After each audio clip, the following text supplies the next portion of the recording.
Hello friend, তোর সাথে কেমন আছো? ভীষণ ভালো আছো, আমি ভালো আছি। তো দেখো ভাতটা হয়ে গেছে, নামিয়ে নিয়েছি। তো এরপর কড়াই তেল চাপিয়ে দিয়েছি, কড়াইটা তেলটা গরম হয়ে গেছে। তো এরপর সয়াবিনগুলোকে ভেজে নেব। তো সয়াবিনগুলোকে দেখো আগে থেকে ভিজিয়ে রেখেছিলাম, মোটামুটি 5-10 মিনিট আগে ভিজিয়ে রেখেছিলাম, বা তোমার আধ ঘন্টা আগে, 1 ঘন্টা বারো ভিজিয়ে রাখবে। তো ভিজিয়ে রেখে জলগুলোকে ঝরিয়ে পড়ে তারপরে এগুলোকে সয়াবিনগুলো ভেজে নেব। তো সয়াবিনগুলোকে হালকা লাল করে ভেজে নিতে হবে। তো দেখো ভাজা প্রায় হয়ে গেছে, অল্প লাল হলে পরে সয়াবিনগুলো নামিয়ে নেব, কারণ সয়াবিনগুলো না ভাজলে ভালো লাগবে সেই জন্য। তো দেখো ভাজা হয়ে গেছে, নামিয়ে নেব। আর সয়াবিনগুলো মানে হালকা ভাজলে পরে গন্ধ আসবে, অত টেস্ট লাগবে না, তো জন্য ভাজতে হবে ভালো করে। তো আবার কড়াইয়ে তেল দিয়ে দেবো। তো এরপর আলুগুলোকে ভেজে নেব, কারণ সয়াবিন আলু তরকারি হবে সেই জন্য। তো কড়াইয়ে তেল দিয়ে দিলাম।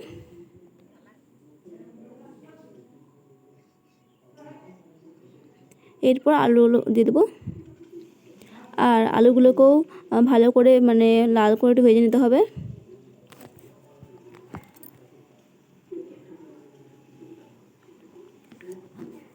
তো দেখো আলুগুলো প্রায় ভাজা হয়ে গেছে, এরপর আলুগুলোকে নামিয়ে নেব।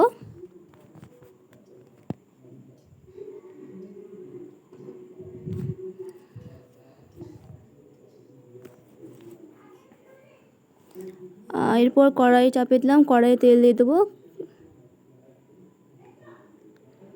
তো ততক্ষণ তেলটা মানে গরম হোক তেলটা।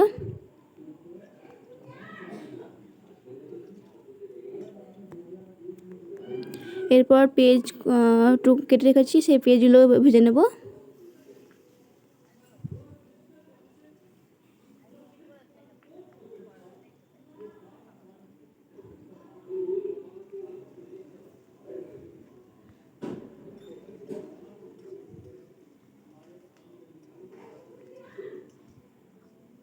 তো পেঁয়াজগুলোকে লাল করে ভেজে নিতে হবে।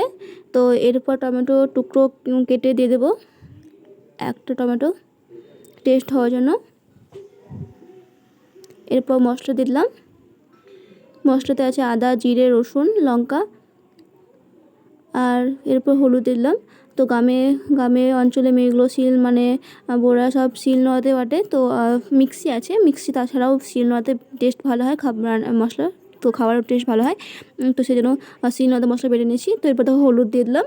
তো এরপর ভালো করে মশলাটাকে ভেজে নিতে হবে যাতে গন্ধ না আসে, আর তরকারিটা যেন মানে ভালো টেস্ট আসে সেই জন্য। তার সাথে সবজি মশলাও দিয়ে দিলাম। তো এরপর এগুলোকে ভালো করে ভেজে নিতে হবে। তো ভাজা হয়ে গেলে আগে থেকে যে সয়াবিন আলু ভেজে রেখেছি সেইগুলো মশলার সাথে মিশিয়ে দেবো। তো আর অল্প বাকি আছে মশলা ভাজতে।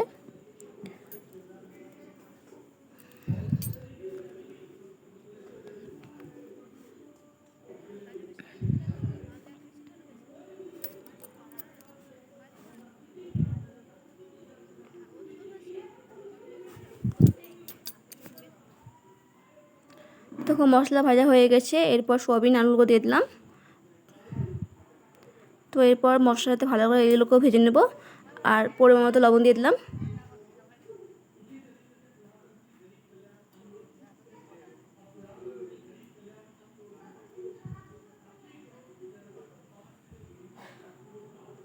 আর জল দিয়ে দিলাম অল্প মতো। তো এরপর ঢাকা দিয়ে দেবো। তো দেখো তরকারিটা প্রায় হয়ে গেছে, তরকারিটা নামিয়ে নেবো। আলুগুলো তো আগে থেকে সিদ্ধ হওয়াই ছিল।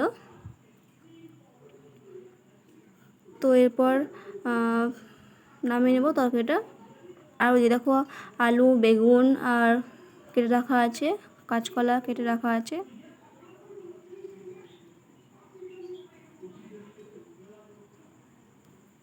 তো দেখো তরকারিটা হয়ে গেছে, সয়াবিন আলু তরকারি নামিয়ে নিলাম।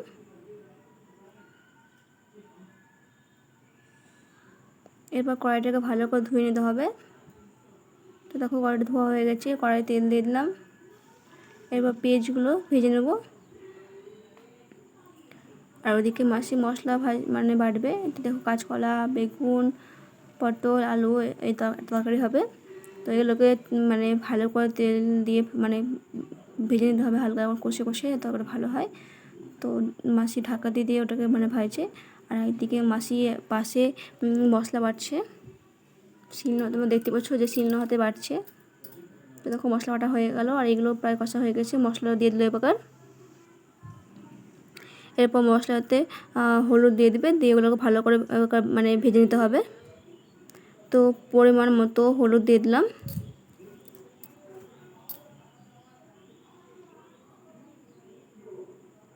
তো এরপর সবজি মশলা দিয়ে দিলাম। তো এরপর ভালো করে এগুলোকে মানে ভেজে নিতে হবে। আর আমার ভিডিওটা ভালো লাগে তো অবশ্যই লাইক কমেন্ট সাবস্ক্রাইব শেয়ার করে দেবে অবশ্যই। তো লবণ দিয়ে দিলাম, পরিমাণ মতো জল দিয়ে দিলাম অল্প মতো। আর যারা এখনও আমার চ্যানেলটি সাবস্ক্রাইব করেনি তো প্লিজ চ্যানেলটি সাবস্ক্রাইব করে দিও অবশ্যই, পাশে থেকেও সাপোর্ট করো একটু। তো তখন জল দিয়ে দিলাম। তো এরপর ঢাকা দিয়ে দেবো। তো দেখো সিদ্ধ হয়ে গেছে, ঢাকা নামিয়ে নিয়েছি। তো এরপর আলুগুলোকে মানে খুন্তি দিয়ে মানে ভেঙে দিচ্ছে। তো তরকারিটা হয়ে গেছে, নামিয়ে নিলাম। ডাল দেখো ফুটছে। ডালটা কী দেখাবো, ডালটা হচ্ছে প্রায় ওই পেঁয়াজ লঙ্কা রসুন দিয়ে ভেজে দিয়ে ডালটা হয়।